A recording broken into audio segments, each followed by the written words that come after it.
अस्सलाम वालेकुम। आज हम चित्राल जो दुनिया के बुलंद तरीन इलाकों में से है उसकी सैर को चलेंगे। पहले हमने 3 सीरीज़ के अंदर इसी बारे बात किया, पहले धीर के बारे में और फिर चित्राल के कुछ हिस्सों के बारे में। पहले मैं एक कहानी सुनाता हूँ। 9 अक्टूबर 2024 को एक खबर नज़रों से गुजरी जो कह रही थी कि climber breaks a world record, यानी एक को पैमा ने वर्ल्ड रिकॉर्ड तोड़ दिया। मैंने फ़ौरन एलेक्सा से पूछा, हु इज़ नीना रिंजी शेरपा। फ़ौरन जवाब आया, 9 अक्टूबर 2024 को रीना रिंजी शेरपा नेपाली 18 साल नौजवान ने दुनिया की 14वीं बुलंद तरीन पहाड़ों की चोटी सर करके एक नया रिकॉर्ड कायम किया है। फिर सवाल किया, कौन कौन सी चोटियाँ, कुछ इसकी तफसील बताइए। एलेक्सा ने जवाब दिया, दुनिया की 14 बुलंद तरीन और मुश्किल तरीन चोटियाँ हैं जो 8000 मीटर 26,000 फुट से ज़्यादा बुलंद हैं, जिनमें माउंट एवरेस्ट और K2 भी शामिल हैं। नीमा रिंजी ने पिछले 2 सालों में 13 चोटियों को मुसख्खर किया। पहली चोटी थी माउंट बंसाला जो उसने 16 साल की उम्र में 30 सितंबर 2022 में छू ली थी। फिर बाकी चोटियों को सर करने के बाद 19 अक्टूबर 2024 को ये आखिरी चोटी शीशा पांगमा तिब्बत चाइना को भी फतह कर लिए। ये एक दुनिया का रिकॉर्ड है, इतनी छोटी उम्र में ये ज़बरदस्त कारनामा अंजाम दिया। मज़ीद रिसर्च ने बताया, जब ये 5 साल का था तो इसके वालिद ताशका शेरपा ने उसे कहा, रिंजी, मैंने 19 साल की उम्र में माउंट एवरेस्ट को बग़ैर ऑक्सीजन की मदद के माउंट एवरेस्ट को अबूर किया था, क्या तुम भी ऐसा कर सकते हो, करोगे? तो 5 साल रिंजी ने बहुत एतमाद से जवाब दिया था, यस पापा, मैं ज़रूर करूँगा। और फिर उसने वालिद की ख्वाहिश को पूरा करने में देर नहीं लगाई और 18 साल की उम्र में ही 14 की 14 चोटियों को सर कर लिया। शेरपा ने कहा, मुझे शेरपा होने पर फ़ख्र है, मगर मैं इंसानियत की बुलंदी और भलाई चाहता हूँ, और जैसे हम मिलकर चोटियों को सर करते हैं ऐसे हमें इंसानियत को छूना चाहिए। उसने मज़ीद कहा कि एक टीन एजर की बहसियत मैं ये सरहदों की तकसीम, ये जंगों के महाज, नस्ली इम्तियाज़ात और बाहमी झगड़े की कुछ कदर नहीं करता। ये चोटियाँ हमें इंसानियत की बुलंदियों का सबक देती हैं और एक दूसरे को समझने का मौका फराहम करती हैं। मुश्किलात फैमिली की ताकत से ख़त्म हो जाती हैं। मैं ख़ुद हैरान था कि इसकी उम्र देखें, इसके कारनामे देखें और उसके ख्यालात देखें। मैं हूं नज़ीर शम्स और आप देख रहे हैं यूट्यूब चैनल थॉटफुल जर्नीज़। आज हम चूँकि चित्राल सिटी और इसके नवाह की तरफ अयून फोर्ट से सुबह रवाना हो रहे हैं, इसलिए मैं सोच रहा था कि आपका तारुफ चित्राल से भी करा दूं। चित्राल पाकिस्तान बनने से पहले एक प्रिंसली स्टेट था, यानी एक नवाब की आज़ाद रियासत जो अफ़गानिस्तान को छूती हुई दरिया चित्राल के साथ साथ वाक़या है। अफ़गानिस्तान की वाखान कॉरिडोर की पट्टी चित्राल और ताजिकिस्तान को आपस में मिलने से रोकती है। पाकिस्तान बनने पर चित्राल के प्रिंस ने बहुत खुशी से पाकिस्तान में शमूलियत कर ली थी और ये सिलसिला 1968-69 तक जारी रहा, मगर फिर 1969 में इसे पाकिस्तान के सूबे KPK में एक ज़िला के तौर पर ज़म कर दिया गया और फिर इसे 2 अज़ला में बांट दिया, अपर चित्राल और लोअर चित्राल। अपर चित्राल जिसमें हिंदू कुश के सिलसिले हैं, त्रिचमीर चोटी, त्रिचमीर वैली और शंदूर वैली शामिल हैं, और ये जो हिंदू कुश पहाड़ों का सिलसिला है ये तकरीबन 800 किलोमीटर लंबा है और चित्राल की तारीख़ और तहज़ीब इसी से मुतासिर है। लोअर चित्राल में चित्राल सिटी, दरोश, अयून और कलाश काफरिस्तान शामिल हैं। अयून और कलाश काफरिस्तान की हमने पहले ही विज़िट कर ली है। इस ज़िला के ही इलाके ज़्यादा मशहूर हैं। चित्राल 76% पहाड़ों पर मुश्तमिल है, जिनमें यकबस्ता बर्फ़ से लदे हुए हैं। जा बजा यहाँ मरग़ज़ार और सब्ज़ाज़ार बहुत हसीन और दिल मोह लेने वाले हैं। चित्राल की आबादी तकरीबन 5 लाख के करीब है। अपर चित्राल तकरीबन 1.5 लाख और लोअर चित्राल की आबादी 3.5 लाख के करीब है। चित्राल के शहर और नवाह में तकरीबन 50,000 लोग रहते हैं। चित्राल के लोग अपने मादरी ज़ुबान ख्वारी के अलावा 15 और ज़बानें बोलते हैं। उर्दू सरकारी ज़बान है। अब चलें आज के सफ़र की तरफ। अयून फोर्ट से गरम गरम नाश्ता करके हम तकरीबन 11 बजे चित्राल के लिए निकले। मौसम बहुत ही सुहाना था। फासला तो तकरीबन 20 किलोमीटर का ही था, मगर हम अंगूरों से लदे दरख्तों की खूबसूरती को एंजॉय करते तकरीबन 1 घंटे में चित्राल शहर पहुंच गए। हमने बुकिंग चित्राल स्काउट्स मेस में करवाई थी। जब हम शहर के चौराहे पर पहुंचे तो चौक पर मौजूद पुलिस वाले ने बड़ी खुशदिली से हमें वहां से गुजारा। यहाँ सैरो सियाहत करने वालों को बहुत इज्जत से देखा जाता है। हमने गाड़ी से ही उसका शुक्रिया अदा किया कि जनाब बहुत मेहरबानी है आपकी। फिर हम बाएं जाना मुड़कर चित्राल स्काउट्स ऑफिसर मेस के बहुत मजबूत देव हैकल गेट के सामने पहुंच गए। हमें देखते ही गार्ड फौरन हमारी तरफ लपका और बड़ी इज्जत से मुखातिब हुआ। अस्सलाम वालेकुम सर, मैं आपकी क्या खिदमत कर सकता हूँ? तने शौकत ने अपना तारुफ करार कहा कि हमारी मेस में बुकिंग है, तो वो फ़ौरन कहने लगा सर आप यहीं ठहरे, मैं अभी आया। बड़ी मुस्तैदी से वो गार्ड रूम में गया, किसी से फ़ोन पर बात की और फिर गेट खुलने में देर न लगी, जो खटाक से खुल गया।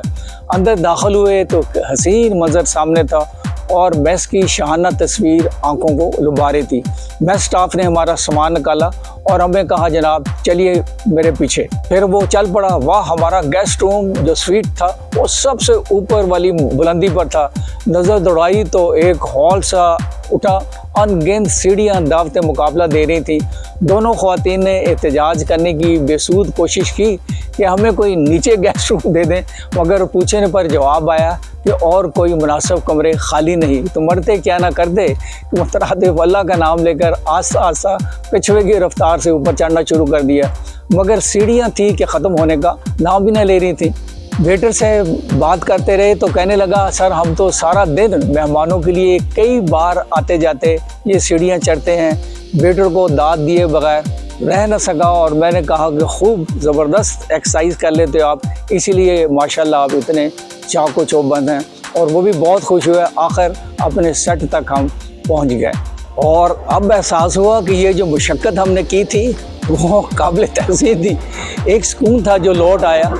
ये थी तो एक पुरानी बिल्डिंग, मगर जदीद लवाजमात से मुज़य्यन थी। आरामदेह साफ़ सुथरे कमरे, बाहर बैठे हुए दूर तक सब्ज़ा ही सब्ज़ा था।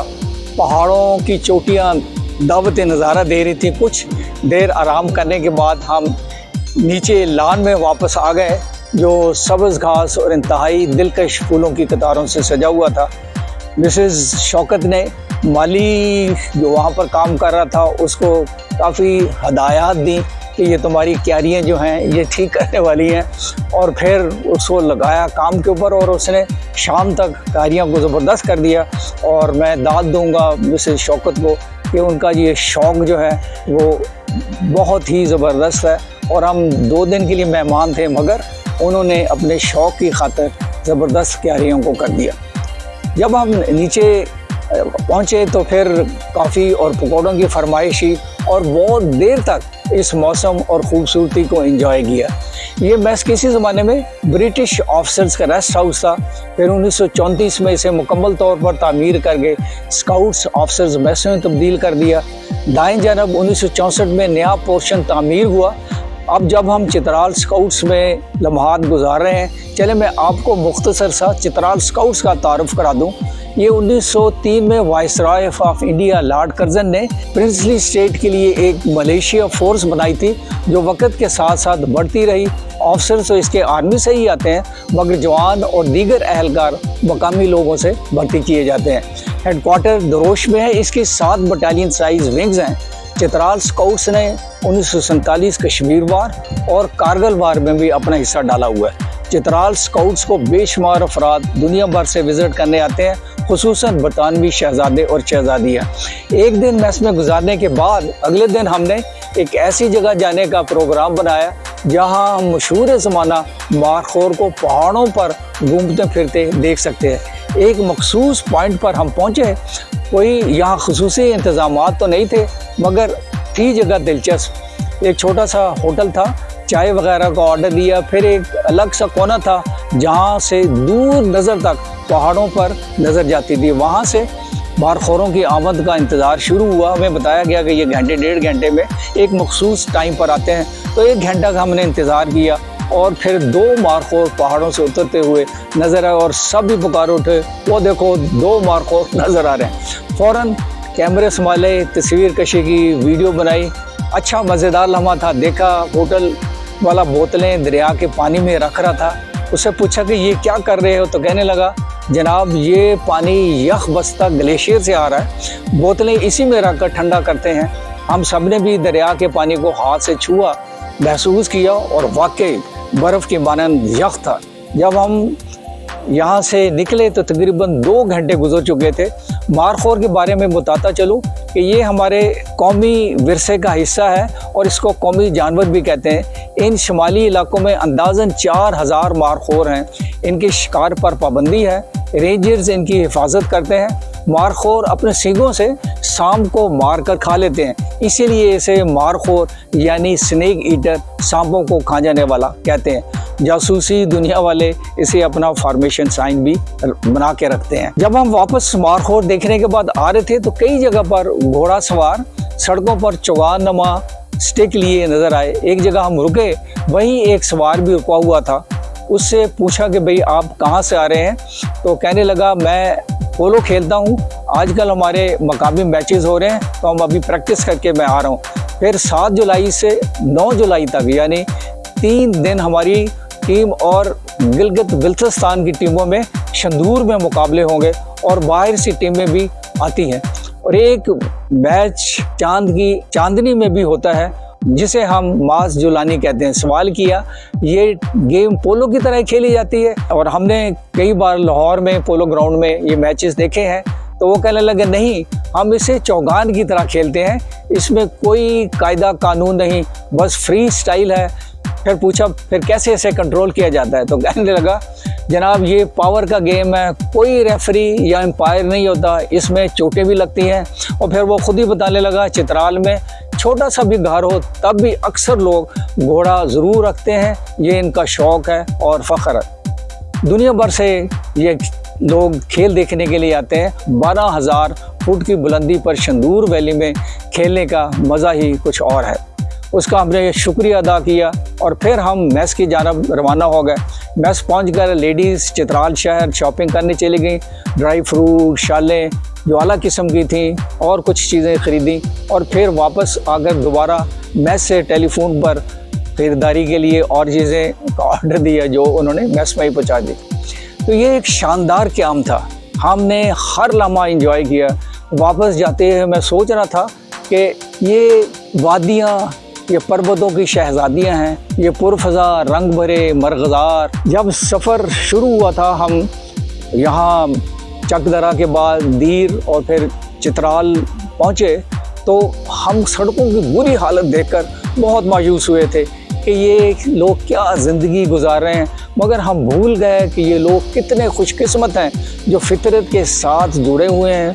उनमें प्यार, जज्बा यकजहती और एक दूसरे की वालहाना चाहत है और बेपनाह है जो इन दूर दराज वादियों की दुश्वारियों को मिटा देती है कि ये तसव्वुर, ये हुस्न बेपनाह यहीं इकट्ठा होता है और यहीं तसव्वुर के आसमान पर विराजमान रहता है। इसके साथ ही ये व्लॉग ख़त्म करता हूँ। उम्मीद है आपको पसंद आया होगा, तो इसे ज़रूर लाइक करें और अपने कमेंट्स ज़रूर दें। देखने का शुक्रिया। खुदा हाफिज़।